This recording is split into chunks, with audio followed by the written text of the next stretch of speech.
Hey, we're here today in McAdenville, North Carolina, Christmas Town. What a wonderful time to be in Christmas Town, USA. But you know, there are some people that are nervous about Christmas, and there's financial stress, there's all kinds of things, but there's also a lot of us who deal with substance abuse and addiction, and relapse is always kind of out there in the forefront of what might happen during the holiday season. So I want to give you 2 or 3 things to be aware of why that the holidays are so difficult during the time of Christmas and Thanksgiving, and some things to be on the lookout for. This comes from Amber Hollingsworth, Put the Shovel Down, a great YouTube broadcast. And I think one of the things that we need to think about is not just going into the Christmas season just saying, I'm going to roll with it. You know, I'm going to, whatever comes up, I'll get there. Anything in life, if you talk to a football coach and he just said, I'm going to roll with it before a big game, you'd say, hey, that's not too good. You need to have strategic thinking to think about it. So what are some of the triggers? What are some of the things, if you deal with substance abuse or a family member does, that you need to be aware of during the holidays? One is a change of schedule. You get off the schedule. It's like everybody's in vacation mode, and you need to be aware of that. So there are going to be office parties, different places, more opportunities to be around substance abuse. There are going to be people that are drinking around you, most likely. So sometimes if you struggle with that, maybe in your early sobriety, you might be seeing those people and it might cause you some resentment. It should be that I should be able to drink, but you know I can't. And you can become resentful.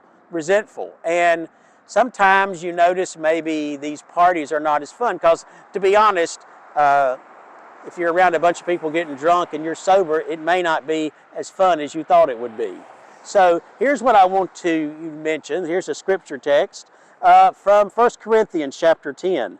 Paul said, no temptation has overtaken you except what is common to mankind, and God is faithful. He will not let you be tempted beyond what you can bear, but when you are tempted, He will also provide a way out so that you can endure it.